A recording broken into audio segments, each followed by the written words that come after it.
Hello everyone, welcome back to another Dragon Ball Z Dokkan battle video. In this video, we're going to go ahead and talk about the future Gohan Dokkan event and what types of units we could potentially see awakening alongside him. So hope you guys enjoy. If you do, make sure you do hit that subscribe button. Let's try to hit a like goal on this video for future Gohan and his hype pertaining to a 800 like goal on this video. And also, at any point, feel free to drop into the comments and let me know for today's question of the day, which unit do you want to awaken the most? So, as it pertains to the future Gohan, I'm going to mainly stick to characters that are affiliated / associated with Gohan in that timeline typically. Because when it comes to his future category, that one could be really, really good or really, really kind of meh, depending on what they want to put in. Because ideally, I didn't realize it at first, but I started thinking about it later. I guess I was too consumed by the hype. So if you saw my initial video, forgive me. You're probably like, DFree, what are you talking about? You're forgetting like all these guys. Because you could have STR Super Saiyan Blue Goku, right? The recently awakened one that Dokkan Awakens on the UI Goku event. He could be a part of that because he's from the future timeline. Technically, he was fighting in that timeline, right? You could have Int Super Saiyan Blue Vegeta, another character that participated there. You could have Zamasu iterations, merge Zamasus. You could have Vegito Blue, Eddie iteration of Vegito Blue. You could have the free-to-play, soon-to-be coming out, LR Trunks. You could also have, who also can be on the same team with the other guy because they're not the same, but you could have the summonable LR Trunks, the physical one that's been in the game for quite some time. You could have any version of future Gohan, which technically there will be the new one and the old one. You can have the LR Androids and the future versions of Android 17 and 18. You could have LR Goku Black and Zamasu in there as well. There could be, and basically every version of Future Trunks, whether it's Future Trunks Teen or whatever, you could basically have every version of him in the team too. So there's actually a lot of wiggle room. It might be quite specific in relation to other ones, but it could be very good.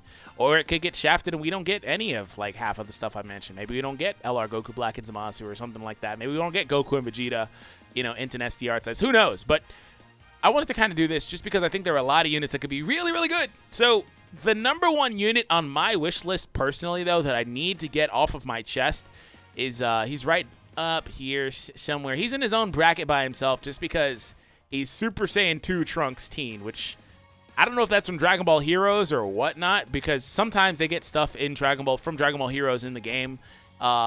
Look at Super Saiyan 3 GT Vegeta. He didn't make an appearance in any other media besides Dragon Ball Heroes.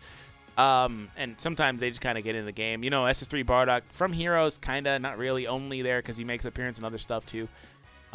But I don't understand how this Trunks is Super Saiyan 2. And the funny thing about him is when he came out, I was like, wait, yo, Trunks can't even go Super Saiyan 2, because when he came out, there was no future Trunks from Dragon Ball Super who we know can go Super Saiyan 2, right?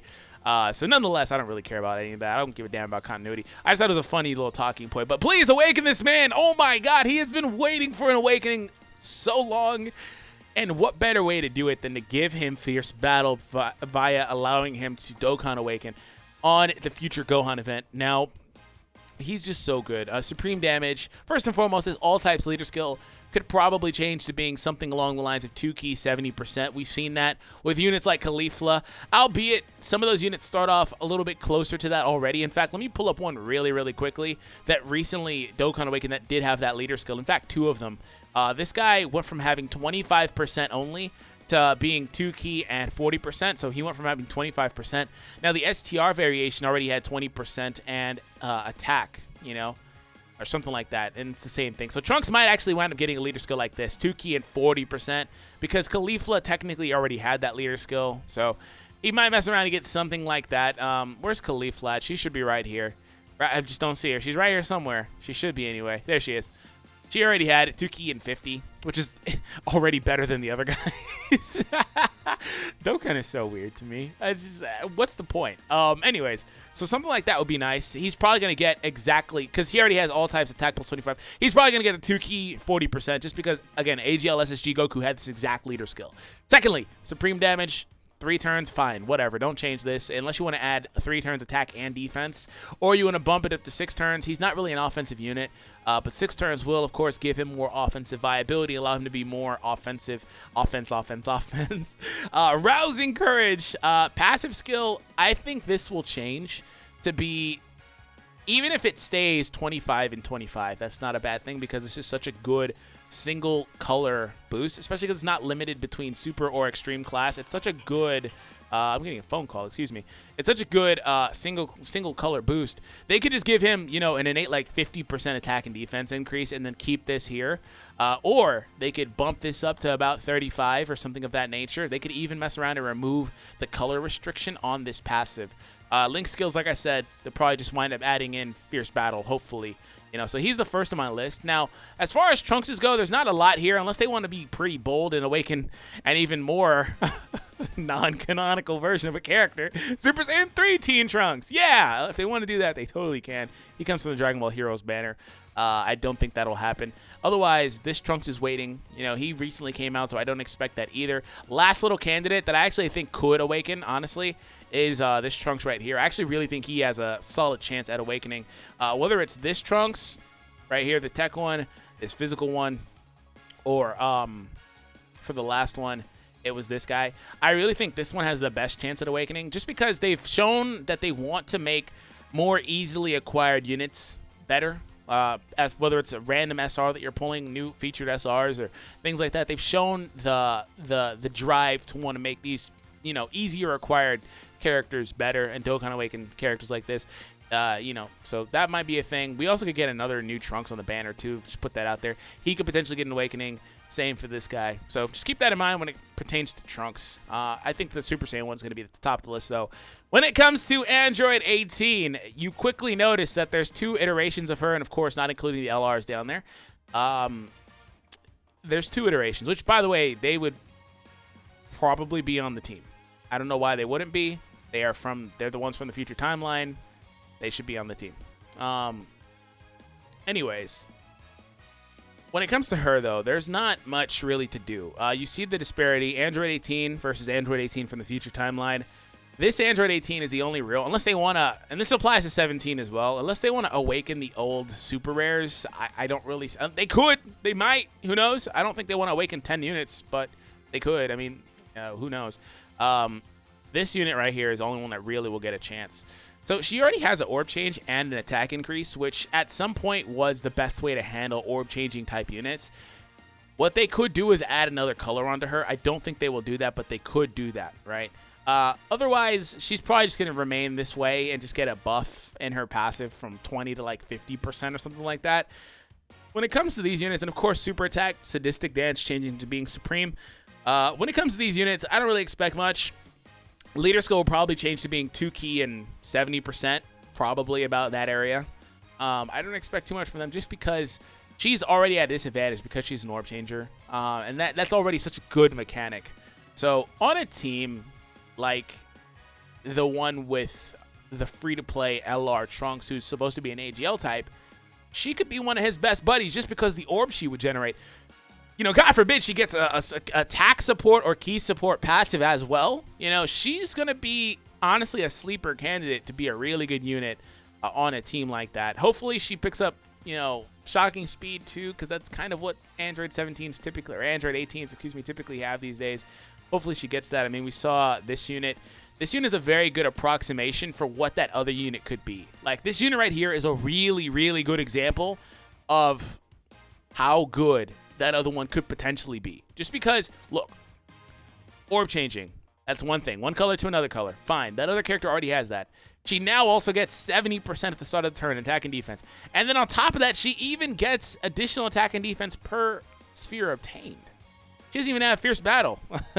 You know, this character is a very good example for what we could maybe expect. If they really want to take it out and allow these characters right here to start being better, you know, that's a total possibility. If they want to do that, I'll say she's going to get 70% as well, attack and defense at the start of the turn, changing orbs. But I don't think she's going to get that nuke-type passive as well. I think that would be good enough, 70% attack and defense, and then just orb changing, and then also picking up Fierce Battle. I think that would be a fair trade. So keep that in mind, especially because she'd be a unit that's meant to be off-rotation. And Android 18, while she's arguably better than Android 17, his tech iteration that awakened from the Dragon Ball Super era, she really wants to be alongside her brother anyway. She generates orbs for him, which is so funny. And before, she couldn't even use the orbs that she would generate. Now she can use any key sphere, but before awakening, she was locked to needing rainbow orbs, I believe. So they really allowed this unit to get a lot better. Yeah, Rainbow. This is how she was innately. Like, she already was way better than the AGL one we're looking at. So again, very good example for what that character could be. And same thing exactly applies to this Android 17. They've already awakened all of the ones from, you know, regular timeline or GT, whatever. They've already awakened them all except for like this free-to-play one, which whatever. He's cool, but you know, it is what it is. And then we have Super 17s, and we also have Hellfighter 17s, who's not going to be considered just because there's not enough of those. And then we have the LR androids down there. But Super 17, he's not going to get considered because there's no reason to consider him. So really, there's only 2 candidates right here. Again, super rare. They could, if they want to, awaken him. I think they'll awaken a super rare or 2. They might even mess around and awaken both Android 17 and 18 super rares. That's about it. They might not even awaken a single Trunks super rare.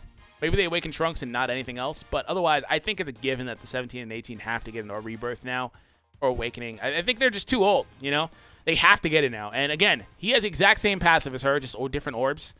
He needs that exact same type passive to be viable. 70% at least, and then the orb changing as well. And here's the example of Tech Android 17 right here.